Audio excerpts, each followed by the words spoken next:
Hello friends, good morning. मैं मुकेश, आप सभी का हमारे यूट्यूब चैनल पे बहुत बहुत स्वागत है। दोस्तों, आज होगा बिहार स्टेट सामाजिक विज्ञान के अंतर्गत इकोनॉमिक्स का टेस्ट नंबर 4। टेस्ट नंबर 3 तक हो गया है इकोनॉमिक्स का, जो आपको क्लास 9 और क्लास 10 जो बिहार टेक्स्ट बुक है इससे लिया गया है। तो ये आपके लिए बहुत महत्वपूर्ण है, क्योंकि आपको जो भी प्रश्न पूछे जाएंगे एग्जाम में क्लास 9 एंड क्लास 10 से पूछे जाएंगे। तो ये है इकोनॉमिक्स। और इसके अलावे अगर आप ज्योग्राफी सब्जेक्ट है, आपका पॉलिटी है, हिस्ट्री है, तो आप आराम से प्लेलिस्ट में जाइए, वहाँ आपको सभी कराया गया है ना, चैप्टर वाइज कराया गया है। तो आप उसको टेस्ट दीजिए, आराम से अपनी तैयारी पूरा कीजिए। चलिए आज हम लोग देखते हैं इकोनॉमिक्स का टेस्ट नंबर 4 का पहला प्रश्न। पहला प्रश्न है, सन 2008-9 के अनुसार भारत की औसत प्रति व्यक्ति आय कितना रुपया है। तो 8-9 के अनुसार पूछ रहा है। तो 8-9 के अनुसार जो भारत का प्रति व्यक्ति औसत आय था वो था 25,494 रुपया। आंसर हो गया दोस्तों आपका बी नंबर, है ना। देखिए, आपको बुक में दिया गया है 8-9 के अनुसार, तो आपको ध्यान रखना है, आपको याद रखना है 8-9 में कितना था, क्योंकि ये पूछा जा सकता है। क्योंकि जो बुक में दिया गया है वही आपको यहाँ प्रश्न के रूप में लाया गया है। तो ये आपके लिए बहुत महत्वपूर्ण है, इसीलिए पूरा देखें, शुरू से अंत तक देखें। और आपको कैसा लगता है आप लोग लास्ट में ज़रूर बताइएगा, कमेंट कीजिएगा। लास्ट में कितना कितना आप लोग सही किए हैं ये ज़रूर कमेंट कीजिएगा। 10 सही किए, 15 सही किए, 20 सही किए, है ना। कितना सही हुआ ये आप लोग ज़रूर बताइएगा, शर्माना नहीं है। जितना भी होता है आप लोग ज़रूर कमेंट करें, ताकि पता चल सके कि आप तैयारी किस अनुसार से हो रहा है। नेक्स्ट प्रश्न है आपका दूसरा नंबर। भारत में पहली पंचवर्षीय योजना की अवधि आपको बताना है। जो पहली पंचवर्षीय योजना था इसकी अवधि क्या था। देखिए, पंचवर्षीय योजना कितने दिन के लिए होता था, 5 वर्षों के लिए होता था। तो पहली पंचवर्षीय योजना जो शुरू हुआ था दोस्तों, वो हुआ था 1951 से लेकर के 1956 ईस्वी तक पंडित जवाहरलाल नेहरू के द्वारा शुरू किया गया था। क्योंकि पंडित जवाहरलाल नेहरू उस समय क्या थे, भारत के प्रथम प्रधानमंत्री थे। और देखिए, एक प्रश्न पूछा जाता है पहली पंचवर्षीय योजना से कि प्रथम पंचवर्षीय योजना में किस पे ज़्यादा जोर दिया गया था, है ना। सबसे ज़्यादा जोर किस पे दिया गया था, तो वो था आपका कृषि पे, है ना। कृषि पे सबसे अधिक जोर दिया गया था प्रथम पंचवर्षीय योजना में। तो ये आपके लिए भी आई प्रश्न है, क्योंकि बार बार आपको एग्जाम में पूछा गया है। अगला प्रश्न है आपका थर्ड नंबर की मानव विकास के कितने सूचक हैं। तो मानव विकास के कितने सूचक हैं, तो 3 सूचक हैं मानव विकास के, है ना। कौन कौन से सूचक हैं, तो पहला है आपका स्वस्थ और दीर्घायु, है ना। स्वस्थ और दीर्घायु, तो ये याद रखें, स्वस्थ और दीर्घायु। दूसरा जो आपका सूचक है वो है क्या है दोस्तों, आपका ज्ञान। दूसरा क्या है, ज्ञान है। और तीसरा है आपका जीवन का उचित स्तर, है ना। तो ये दोनों याद रखें, जीवन का उचित स्तर, ये आपको ऑप्शन में पूछ सकता है। तो ये तीनों आप याद रखें, जीवन का उचित स्तर, ज्ञान और स्वस्थ और दीर्घायु। चलिए अगला प्रश्न देखते हैं आपका 4 नंबर। संपूर्ण क्रांति का नारा किसने दिया था। तो ये आपके लिए बहुत महत्वपूर्ण प्रश्न है। संपूर्ण क्रांति का नारा किसने दिया था, तो जयप्रकाश नारायण दिए थे। कब दिए थे, तो ये डेट आपको याद रखना है, बहुत महत्वपूर्ण है। 5 जून 1974 ईस्वी को दिए थे संपूर्ण क्रांति का नारा। कहाँ दिए थे, तो पटना में दिए थे। तो इतनी बातें कम से कम आपको याद रखना है इस प्रश्न से संबंधित, क्योंकि पूछे जा सकते हैं। अगला प्रश्न देखते हैं आपका 5 नंबर। मनरेगा के अंतर्गत ग्रामीण मजदूरों को साल में कम से कम कितने दिनों के रोजगार देने की व्यवस्था है। तो ग्रामीण मजदूरों के लिए मनरेगा शुरू किया गया था, है ना। तो ये कितने दिनों के लिए है, तो वर्तमान में 120 दिनों के लिए दोस्तों। जब शुरू किया गया था तो उसका नाम था नरेगा, लेकिन वर्तमान में इसको कर दिया है मनरेगा। तो इसमें कितने दिनों के लिए जो रोजगार देने की व्यवस्था की गई है वो है आपका 120 दिन। तो यहाँ 120 कर लीजिएगा, इसका आंसर क्या हो जाएगा आपका ए नंबर। नेक्स्ट प्रश्न है आपका 5 नंबर की आर्थिक क्रियाओं का उद्देश्य होता है। आर्थिक क्रिया का उद्देश्य क्या होता है, तो इसका आंसर हो जाएगा आपका ए नंबर, जीविकोपार्जन। आर्थिक क्रिया का मेन उद्देश्य है जीविकोपार्जन करना। तो आंसर हो गया आपका ए। अगला प्रश्न है आपका 7 नंबर कि भारत की अर्थव्यवस्था है। भारत की जो अर्थव्यवस्था है वो कैसी अर्थव्यवस्था है, सामाजिक है, पूंजीवादी है, मिश्रित है, क्या है। तो भारत की जो अर्थव्यवस्था है वो है आपका मिश्रित अर्थव्यवस्था, है ना। आंसर हो गया आपका सी। अगला प्रश्न है आपका 8 नंबर कि किसी राज्य के नागरिकों का जीवन स्तर निर्भर करता है। तो किसी राज्य का जो जीवन स्तर है वो किस पे निर्भर करता है, तो क्या हो जाएगा, तो इसका आंसर हो जाएगा आपका बी नंबर, यानी शुद्ध राज्य घरेलू उत्पाद पे जीवन स्तर निर्भर करता है कि उस राज्य का जीवन स्तर कैसा है। तो आंसर हो गया आपका बी। नेक्स्ट है आपका 9 नंबर की 9 नंबर प्रश्न है, राज्य घरेलू उत्पाद का आकलन किया जाता है। तो राज्य घरेलू उत्पाद का आकलन किसके द्वारा किया जाता है। ऑप्शन है आपका वर्तमान मूल्यों पर, स्थिर मूल्यों पर, ए एवं बी दोनों, या इनमें से कोई नहीं।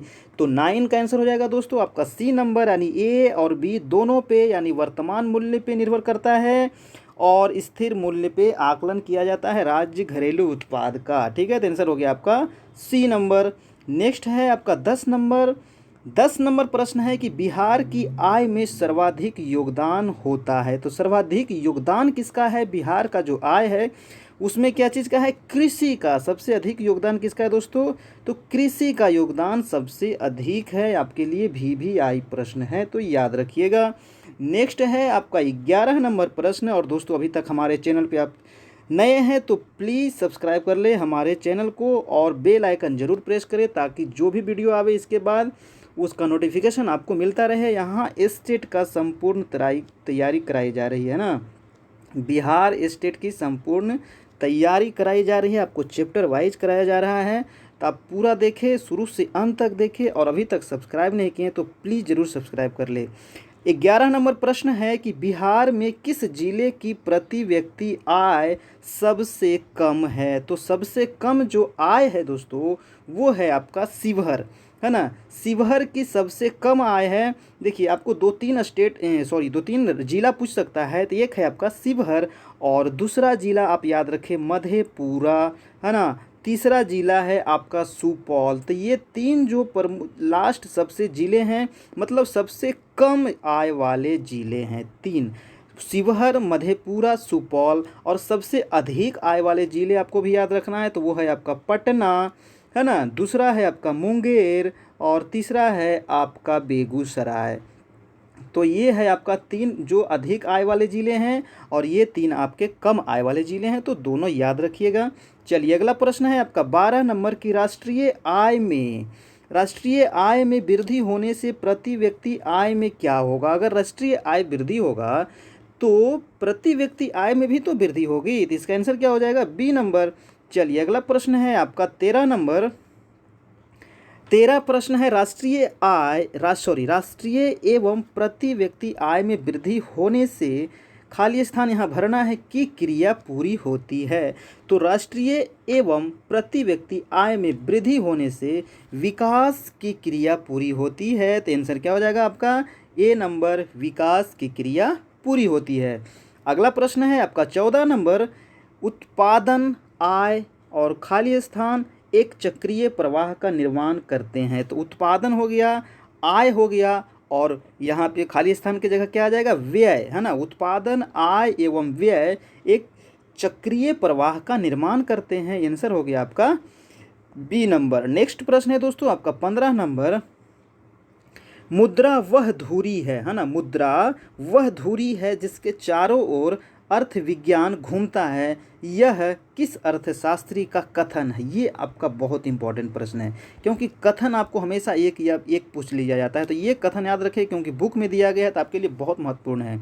यानी मुद्रा वह धुरी है जिसके चारों ओर अर्थ विज्ञान घूमता है, यह किस अर्थशास्त्री का कथन है। तो यह कथन है जो आपका मार्शल का कथन है। किसका कथन है, मार्शल। आंसर हो गया बी। नेक्स्ट है आपका 16 नंबर प्रश्न कि बचत को प्रभावित करने वाला मुख्य तत्व कौन सा है। तो बचत को जो प्रभावित करने वाला मुख्य तत्व है, ऑप्शन है बचत की क्षमता, है ना। क्षमता नहीं होगा, यहाँ क्या होगा, क्षमता, बचत की क्षमता। ठीक है, बी है बचत की इच्छा और सी है बचत की सुविधाएं और डी है इनमें से सभी। तो आंसर हो जाएगा दोस्तों इनमें से सभी, यानी बचत को प्रभावित करने वाला ये तीनों प्रमुख तत्व हैं। नेक्स्ट है आपका 17 नंबर प्रश्न। आधुनिक प्रगति श्रेय होती है ना। आधुनिक प्रगति श्रेय को ही है ना, किसको है? तो 17 का आंसर हो जाएगा आपका मुद्रा, यानी आधुनिक प्रगति का श्रेय जो है मुद्रा को प्राप्त है। किसको प्राप्त है? मुद्रा। अगर मुद्रा आपके पास है तो आपका प्रगति होगा, वर्तमान समय में प्रगति होगा। तो आंसर हो गया आपका बी नंबर। नेक्स्ट प्रश्न है आपका 18 नंबर। 18 प्रश्न है दोस्तों कि एक वस्तु के बदले दूसरी वस्तु के आदान प्रदान को कौन प्रणाली कहा जाता है? यानी वस्तु के बदले जो वस्तु खरीदा जाता है तो इसको कहते हैं वस्तु विनिमय, है ना। वस्तु के द्वारा वस्तु खरीदना, इसको क्या कहते हैं? वस्तु विनिमय। ठीक है, ये बहुत आपका इंपॉर्टेंट प्रश्न है, तो इसका आंसर हो गया आपका ये नंबर। नेक्स्ट है आपका 19 नंबर की आय तथा उपभोग का अंतर क्या कहलाता है? तो आय और उपभोग, इसका अंतर क्या होगा? बचत। जितना आपने कमाया और जितना आपने गमाया तो क्या बचा आपके पास? बचत बचा। तो इसका आंसर हो जाएगा आपका सी नंबर। चलिए अगला प्रश्न है 20 नंबर कि 1991 में बिहार में कृषक मजदूरों की संख्या कितनी प्रतिशत थी? तो 1991, देखिए आपको बुक में दिया गया है 1991, तो आपको याद रखना 91 के बारे में। तो 91 हो जाएगा 37.1%। इसका आंसर हो गया दोस्तों आपको बी नंबर। चलिए अगला प्रश्न है 21। और दोस्तों अगर इस वीडियो का अगर आपको PDF चाहिए विथ आंसर तो आप हमारे टेलीग्राम चैनल से ज़रूर जुड़े, है ना। टेलीग्राम चैनल आप ज़रूर जुड़ें और टेलीग्राम चैनल ज्वाइन करें। वहाँ आपको PDF दिया जाएगा और उसके साथ आंसर भी दिया जाएगा। तो वो अगर आप ले लेते हैं और उसको याद कर लेते हैं तो आपके लिए बहुत ही महत्वपूर्ण होगा। और हमारे फेसबुक चैनल से भी ज़रूर जुड़े ताकि वहाँ भी आपको PDF प्रोवाइड कराया जाता है। तो दोनों का लिंक आपको वीडियो के नीचे डिस्क्रिप्शन में मिल जाएगा, जहाँ से आप जुड़ सकते हैं। चलिए तो किस नंबर आप जवाब दें कि बिहार में कृषक मजदूर हैं। जो बिहार में कृषक मजदूर हैं वो कैसे हैं? अशिक्षित हैं, शिक्षित है, ज्ञानी है, कुशल है? तो बिहार में क्या है? अशिक्षित है ना। यहाँ के लोग क्या हैं? अनपढ़ हैं। तो इसका आंसर क्या हो जाएगा आपका ए नंबर। नेक्स्ट है आपका 22 नंबर प्रश्न है बाढ़ में राज्य में बर्बादी होती है। जब बाढ़ आती है तो इससे राज्य में क्या बर्बाद होता है? फसल की बर्बादी होती है, मनुष्य एवं मवेशी की बर्बादी होती है, और तीसरा है आवास की बर्बादी होती है, यानी घरों की बर्बादी होती है। तो इसका आंसर क्या हो जाएगा? इन सभी की बर्बादी होती है जब बाढ़ आता है दोस्तों। तो इसका आंसर हो जाएगा डी नंबर। नेक्स्ट है आपका 23। अकाल से राज्य में बर्बादी होती है। जब अकाल पड़ता है मतलब सुखाड़ पड़ता है, अकाल, तो उससे क्या बर्बादी होती है? तो मेन रूप से जो बर्बादी होती है, सबसे अधिक जो बर्बादी होती है वो होती है खाद्यान्न की, यानी फसलों की सबसे अधिक बर्बादी होती है अकाल से। तो इसका आंसर हो जाएगा आपका ए नंबर इसका आंसर हो जाएगा।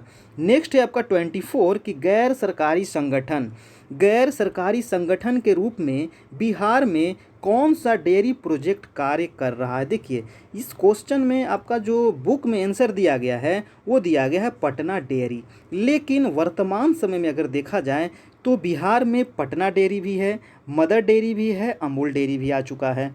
तो वर्तमान समय के अनुसार तीनों हो जाएगा, लेकिन बुक के अनुसार इसका आंसर ए हो जाएगा। तो आप लोग देख लीजिएगा। चलिए 25 नंबर प्रश्न है कि दिल्ली में डेयरी कार्य कर रही है। देखिए इस प्रश्न में भी आपको बुक में दिया गया है कि दिल्ली में कौन सा डेयरी कार्य कर रही है। तो दिल्ली में मदर डेयरी कार्य कर रही है। बुक के अनुसार आंसर हो गया आपका बी नंबर।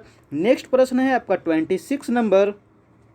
निर्धनता रेखा से नीचे के लोगों के लिए कौन सा कार्ड जारी किया जाता है? जो निर्धनता रेखा से नीचे यानी मतलब गरीबी रेखा से नीचे हैं उन लोगों के लिए कौन सा कार्ड जारी किया जाता है? तो BPL कार्ड जारी किया जाता है। BPL का फुल फॉर्म आपको याद रखना है, बराबर पूछ लिया जाता है। तो क्या हो जाएगा? बीलो, है ना, BELOW, below poverty line, POVERTY, below poverty line, ये हो गया BPL का फुल फॉर्म, तो याद रखिएगा। अगला प्रश्न है आपका 27 कि बिहार के ग्रामीण क्षेत्र में पाई जाती है। बिहार के ग्रामीण क्षेत्र में क्या पाई जाती है? तो कैसी बेरोजगारी पाई जाती है? औद्योगिक बेकारी, चक्रीय बेकारी, अदृश्य एवं मौसमी बेकारी, या इनमें से कोई नहीं? तो 27 का हो जाएगा दोस्तों आपका सी नंबर, यानी अदृश्य एवं मौसमी बेकारी पाई जाती है बिहार के ग्रामीण क्षेत्र में। आंसर हो गया आपका सी। नेक्स्ट है आपका 28 नंबर प्रश्न। भारत में ग्रामीण क्षेत्र में पाई जाती है। तो भारत में ग्रामीण क्षेत्र में अभी पढ़े थे बिहार में, तो बिहार में क्या था, अदृश्य एवं मौसमी। अब पूरे भारत की बात की जाए तो भारत में जो कौन सी ग्रामीण क्षेत्र में पाई जाती है, तो वो है आपका अदृश्य बेरोजगारी। आंसर हो गया आपका सी। अगर पूरे भारत की बात की जाए तो अदृश्य होगा, और सिर्फ बिहार की बात की जाए तो अदृश्य एवं मौसमी दोनों होगा। तो इसका आंसर हो गया सी। नेक्स्ट है आपका 29 नंबर प्रश्न, संपूर्ण राष्ट्रीय ग्रामीण रोजगार गारंटी योजना। इसका मतलब क्या हुआ, नरेगा, संपूर्ण राष्ट्रीय ग्रामीण रोजगार गारंटी योजना यानी नरेगा, NREGA, इसका फुल फॉर्म हो गया संपूर्ण गारंटी राष्ट्रीय रोजगार गारंटी योजना। तो ये फुल फॉर्म आप सबसे पहले याद रखें। इसकी शुरुआत कब की गई थी, तो इसकी शुरुआत की गई थी 2 फरवरी, है ना, 2 फरवरी 2006, यानी आंसर नंबर हो गया आपका सी। तो पूरा डेट याद रखें, 2 फरवरी 2006 को शुरुआत की गई थी।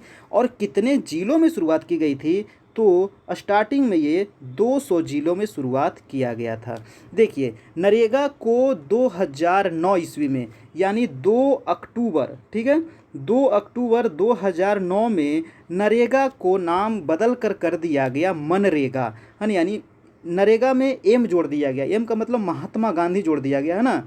तो मनरेगा हो गया MNREGA, ठीक है। तो नरेगा को क्या कर दिया गया, मनरेगा कर दिया गया। कब किया गया, तो 2 अक्टूबर 2009 को। ये डेट आपको पूछा जाता है, तो याद रखिएगा। तो इतनी बातें आप कम से कम नरेगा से याद रखें, तो आपका एक भी प्रश्न नहीं छूटेगा। तो इसका आंसर क्या हो गया आपका सी नंबर, यानी 2 फरवरी 2006 को नरेगा की शुरुआत की गई थी। कितने जिलों में की गई थी, 200 जिलों में की गई थी, है ना। इसको नरेगा को मनरेगा कब किया गया, तो 2 अक्टूबर 2009 ईस्वी को नरेगा को मनरेगा किया गया। चलिए अगला प्रश्न देखते हैं। 30 नंबर प्रश्न है कि बिहार में 1999 से 2000 में, ठीक है, यानी 1999 से लेकर 2000 के बीच में गरीबी रेखा के नीचे रहने वाली ग्रामीण जनसंख्या का प्रतिशत कितना था, आपको ये बताना है। तो 1999 से लेकर 2000 में जो गरीबी रेखा से नीचे रहने वाली जनसंख्या थी दोस्तों, वो था आपका answer number A. Answer number A हो जाएगा।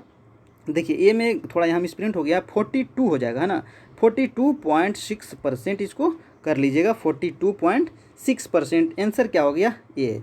चलिए अगला प्रश्न देखते हैं 31 कि भारत की प्रमुख आर्थिक समस्या नहीं है ना, नहीं पूछ रहा है कौन सी आर्थिक समस्या नहीं है भारत की। तो आंसर क्या हो जाएगा, औद्योगिक विकास नहीं है। आर्थिक विषमता तो है यहाँ, गरीबी भी है, औद्योगिक पिछड़ापन भी है, औद्योगिक विकास यहाँ पे समस्या नहीं है, ठीक है। तो आंसर क्या हो गया आपका बी। नेक्स्ट है आपका 32 नंबर। और दोस्तों अभी तक हमारे चैनल को सब्सक्राइब नहीं किए हैं तो प्लीज़ दोस्तों आपसे हाथ जोड़कर नंबर भी देने हैं कि आप ज़रूर से ज़रूर सब्सक्राइब कर ले, और अच्छा लगे तो लाइक ज़रूर कीजिएगा दोस्तों। आपको हेल्पफुल लग रहा हो, आपको थोड़ा सा भी अगर इससे हेल्प मिल रहा हो, मदद मिल रहा हो, तो एक लाइक कीजिएगा और हमारे चैनल को ज़रूर से ज़रूर सब्सक्राइब कीजिएगा। और लास्ट में ज़रूर कमेंट करके बताइएगा कि आपको वीडियो कैसा लगा, आप लोग कितना मार्क्स लाए, इसमें कितना सही किए, ठीक है। चलिए तो 32 नंबर का आप जवाब दें कि गरीबी रेखा के नीचे रहना। गरीबी रेखा के नीचे रहना मतलब क्या है, अमीरी का द्योतक है, नहीं, गरीबी का सूचक है। सी है खुशहाली का सूचक है, ये भी नहीं होगा। तो गरीबी रेखा से अगर नीचे रह रहे हैं इसका मतलब है कि वो गरीबी का सूचक है, वो व्यक्ति गरीब है। आंसर क्या हो गया आपका बी नंबर। अगला प्रश्न देखते हैं 33 कि SGSY, है ना, ये बहुत इंपॉर्टेंट है। SGSY योजना की शुरुआत कब हुई थी। तो SGSY योजना की जो शुरुआत हुई थी आपको 1999 ईस्वी में हुई थी, 1 अप्रैल। तो पूरा याद रखें, 1 अप्रैल 1999 ईस्वी को SGSY की शुरुआत हुई थी, ये एक योजना था। अगला प्रश्न है आपका 34, बिहार आर्थिक दृष्टि से एक राज्य है। तो बिहार आर्थिक दृष्टि से एक कैसा राज्य है, गरीब राज्य है, पिछड़ा हुआ राज्य है ना। तो इसका आंसर क्या हो जाएगा आपका सी नंबर। अमीर थोड़ी है, मिश्रित थोड़ी है, ये कैसा है, गरीब है। चलिए अगला प्रश्न है आपका 35 प्रश्न है कि 2007 के आर्थिक सर्वेक्षण के अनुसार भारत के ग्रामीण क्षेत्र में कितना जनसंख्या गरीब है। किसके अनुसार कह रहा है? तो 2007 में आर्थिक सर्वेक्षण हुआ था, उसमें भारत की बात कर रहा है, बिहार की नहीं कर रहा है, भारत की कर रहा है। ग्रामीण क्षेत्र में कितना जनसंख्या गरीब था? तो वो है 17 करोड़ जनसंख्या क्या थी? गरीबी रेखा के नीचे था, गरीब था। तो आंसर हो गया आपका ए नंबर। नेक्स्ट है आपका 36 नंबर कि हमारे देश की जनसंख्या का कितना भाग कृषि पर आधारित है। तो हमारे देश की कितनी जनसंख्या कृषि पर आधारित है? तो 2/3 जनसंख्या कृषि पर आधारित है ना, हमारे देश का। आंसर हो गया आपका बी नंबर। नेक्स्ट है आपका 37 प्रश्न है, MPCE के आधार पर गरीबी रेखा के ग्रामीण क्षेत्र में प्रति व्यक्ति कितने रुपये प्रति माह निर्धारित किया गया है। तो MPCE के आधार पर जो ग्रामीण क्षेत्र में निर्धारित किया गया है दोस्तों, वो है 328 रुपया, है ना। तो याद रखें, ग्रामीण क्षेत्र में एक MPCE एक आधार निर्धारित करता है कि ग्रामीण क्षेत्र में प्रति व्यक्ति को कितना रुपया निर्धारित करना चाहिए, तो है आपका 328 रुपया। ठीक है, ठीक है। तो ग्रामीण क्षेत्र की बात कर रहा है। अगर शहरी क्षेत्र की बात की जाए कि शहर में कितना निर्धारित किया गया है, तो 454 रुपया, है ना। तो शहर में 454 है, यानी ज़्यादा है, ग्रामीण में 328 रुपया है, तो याद रखिए। अगला प्रश्न है आपका 38। देखिए, जो आपको बताया अभी वही आ गया कि MPCE के आधार पर गरीबी रेखा के शहरी क्षेत्र में प्रति व्यक्ति कितने रुपये प्रति माह निर्धारित किया गया है, तो क्या हो जाएगा? 454 रुपया, अभी मैंने आपको बताया था। नेक्स्ट प्रश्न है आपका 39 कि प्रोफेसर अमर्त्य सेन ने प्राथमिक शिक्षा को मानव के लिए क्या बनाने पर जोर दिया है। तो प्रोफेसर अमर्त्य सेन जो थे, ये प्राथमिक शिक्षा को मूल अधिकार बनाने पर जोर दिया। बहुत बहुत इंपॉर्टेंट प्रश्न है, तो इसको याद रखिएगा, है ना। यानी प्रोफेसर अमर्त्य सेन प्राथमिक शिक्षा को किस पे क्या बनाने पे जोर दिए थे? तो मौलिक अधिकार बनाने के लिए जोर दिए थे। आंसर हो गया आपका ए। नेक्स्ट है आपका 40 नंबर प्रश्न। जनगणना 2001 के अनुसार भारत की साक्षरता दर कितना प्रतिशत है? तो 40 नंबर है। 2001 के अनुसार जो साक्षरता दर था 65.4%, है ना, 65.4% था। चलिए, अगला प्रश्न है आपका 41 कि बिहार राज्य के किस जिले की जनसंख्या सबसे अधिक है। तो बिहार में ये क्वेश्चन एक बार और मैंने पिछले टेस्ट में भी कराया था, आपको याद होगा कि बिहार राज्य के किस जिले में जनसंख्या सबसे अधिक है। तो सबसे अधिक वाला जो जनसंख्या दोस्तों आपका पटना है, और पटना में जनसंख्या कितना है? तो 58 लाख, है ना, 58,38,465, इतनी जनसंख्या है पटना की। ठीक है। और देखिए, अगर क्वेश्चन आपसे पूछा जाए कि सबसे कम जनसंख्या किसकी है बिहार राज्य में, तो सबसे कम है आपका शेखपुरा, है ना। शेखपुरा जिला का सबसे कम जनसंख्या तो कितना है? 6,36,342। तो ये डाटा आप याद रखें, नोट कर ले, है ना, क्योंकि ये डाटा पूछा जाता है। ठीक है, और अधिक और कम भी आपको याद रखे, जिला का नाम भी याद रखे। चलिए, ये हो गया 41। अगला प्रश्न है 42 कि 2001 के जनगणना के अनुसार सबसे कम साक्षरता वाला राज्य कौन सा है। तो सबसे कम जो साक्षरता वाला राज्य है वो कौन सा था? बिहार है आपका। 1 के अनुसार भी बिहार था, 11 के अनुसार भी आपका बिहार ही है ना। तो क्या हो जाएगा आपका ए नंबर आंसर। नेक्स्ट है आपका 43 NCERT। बहुत ही इंपॉर्टेंट प्रश्न है। NCERT का फुल फॉर्म आपको बताना है। तो इसका फुल फॉर्म आपको बार बार एग्जाम में पूछे जाते हैं, सभी एग्जाम में पूछे जाते हैं। तो NCERT का फुल फॉर्म हो जाएगा national council of educational research and training. इसका आंसर हो जाएगा आपका A number, national council of educational research and training. ये हो गया NCERT का फुल फॉर्म। इसकी स्थापना कब हुई थी पूछा जाता है 1961 में। इसका मुख्यालय कहाँ है? तो NCERT का मुख्यालय है दोस्तों आपका दिल्ली में। तो ये बातें आप याद रखें, ठीक है। NCERT का स्थापना, इसका मुख्यालय, इसका फुल फॉर्म, तीनों आपको एग्जाम में पूछे जाते हैं, सभी एग्जाम में पूछे जाते हैं। अगला प्रश्न है आपका 44 कि उत्पादन के प्रमुख साधन कितने हैं। तो उत्पादन के जो प्रमुख साधन है वो है कितने, ये आपको बताना है। तो आंसर हो जाएगा आपका सी नंबर, यानी 5। उत्पादन के कितने साधन हैं? 5 साधन हैं। नेक्स्ट प्रश्न है आपका 45 उत्पादन का अर्थ क्या है ना? उत्पादन का अर्थ क्या है? तो उत्पादन का अर्थ है उपयोगिता का सृजन करना। उपयोगिता का सृजन करना उत्पादन का अर्थ है। तो ये था आपका 45 का बी नंबर। नेक्स्ट है आपका 46। और दोस्तों प्लीज़ अभी तक हमारे चैनल सब्सक्राइब नहीं किए हैं तो ज़रूर से ज़रूर सब्सक्राइब कर ले दोस्तों, क्योंकि इसके बाद जो वीडियो आने वाला है वो आपको और भी महत्वपूर्ण वीडियो आने वाला है। तो आप ज़रूर सब्सक्राइब कर ले ताकि आप उसको आसानी से देख सके, और बेल आइकन जरूर प्रेस कीजिएगा, तभी आपको वीडियो मिल पाएगा, है ना। तो चलिए 46 नंबर का जवाब दे कि निम्न में से कौन उत्पादक है। तो उत्पादक कौन है? तो उत्पादक जो यहाँ पे हो जाएगा आपका बढ़ई हो जाएगा। भिखारी उत्पादक थोड़ी है, ठग भी नहीं होगा, शराबी भी नहीं होगा, है ना। तो उत्पादक कौन सा है हमारा? बढ़ई। आंसर क्या हो गया आपका? ए नंबर, क्योंकि ये उत्पादन करता है। अगला प्रश्न देखते हैं आपका 47। निम्न में कौन उत्पादन का साधन नहीं है? तो उत्पादन का साधन कौन नहीं है? तो हो जाएगा आपका उपभोग। उत्पादन का साधन उपभोग थोड़ी है, संगठन है, उद्यम है, पूंजी भी है, यानी उपभोग नहीं है। तो आंसर क्या हो गया आपका? डी नंबर, उत्पादन का साधन नहीं है। अगला प्रश्न है 48 कि जो व्यक्ति, है ना, जो व्यक्ति व्यवसाय में जोखिम का वहन करता है उसे क्या कहते हैं? अगर आप व्यवसाय कर रहे हैं, अगर आप उसमें जोखिम ले रहे हैं, है ना, रिस्क ले रहे हैं, तो उसे क्या कहेंगे? उसे कहा जाएगा आपको साहसी है, मतलब आप बहुत साहसी व्यक्ति हैं, है ना। आंसर हो गया आपका सी नंबर। अगला प्रश्न है 49 कि शिक्षक के कार्य को कौन सा श्रम कहा जाता है? अगर शिक्षक जो कार्य कर रहे हैं, पढ़ा रहे हैं, मैं आपको पढ़ा रहा हूँ, तो कौन सा कार्य कर रहा हूँ? तो आंसर हो जाएगा आपका मानसिक कार्य कर रहा हूँ, है ना। मानसिक, आपसे तो पैसा मैं ले नहीं रहा हूँ, आर्थिक नहीं होगा, शारीरिक हो सकता है, लेकिन यहाँ पे मेन रूप से होगा आपका मानसिक कार्य कर रहे हैं। आंसर क्या हो जाएगा आपका? B number. नेक्स्ट प्रश्न देखते हैं आपका 50 नंबर और आज का लास्ट प्रश्न दोस्तों।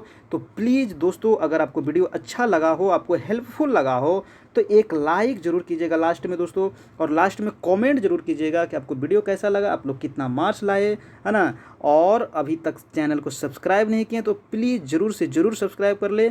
और इस वीडियो का अगर आपको पीडीएफ चाहिए तो आप हमारे टेलीग्राम चैनल से जुड़िए, जिसका लिंक आपको वीडियो के नीचे आपको मिल जाएगा। आराम से उसको खोलें और लिंक से ऐड हो जाएं। और अगर आपको फेसबुक पेज ज्वाइन करना है तो वहाँ भी आपको फेसबुक पेज मिल जाएगा, ज्योग्राफी बाई मुकेश कुमार, तो उससे आप जुड़ सकते हैं, लाइक कर सकते हैं, वहाँ भी आपको पीडीएफ प्रोवाइड कराया जाता है। आज का लास्ट प्रश्न है कि उत्पादन की नई तकनीक की वजह से, है ना, उत्पादन की नई तकनीक आ गया है मार्केट में, इसकी वजह से जो है उत्पादन क्षमता में क्या हुई है, अपेक्षाकृत क्या हुई है? तो नया जो तकनीक आया है इससे उत्पादन में क्या हुआ है दोस्तों? वृद्धि हुई है ना, कमी थोड़ी होगा। इससे क्या हुआ है? वृद्धि हुआ है। तो आंसर हो गया आपका ए नंबर। तो ये था दोस्तों आज का महत्वपूर्ण प्रश्न। आपको कैसा लगा आप लोग ज़रूर बताइएगा। ये हमारा चैनल है, ज़रूर सब्सक्राइब कर ले। और अगर व्हाट्सएप ग्रुप से आप जुड़ना चाहते हैं हमारे, तो ये है आपका मोबाइल नंबर, इस पर आप मैसेज करें, आपको व्हाट्सएप ग्रुप में ऐड किया जाएगा। और ये टेलीग्राम चैनल है जहाँ से आप पीडीएफ प्राप्त कर सकते हैं। और ये हमारा फेसबुक पेज है, इसे ज़रूर से ज़रूर लाइक करें और अपने दोस्तों को ज़रूर बताएं ताकि उनको भी लाभ हो। और यहाँ आपको पीडीएफ भी प्रोवाइड कराया जाता है और भी अच्छे पोस्ट किए जाते हैं। तो ये है दोस्तों हमारा चैनल। फिर हम लोग कल मिलते हैं, तब तक के लिए जय हिंद, जय भारत।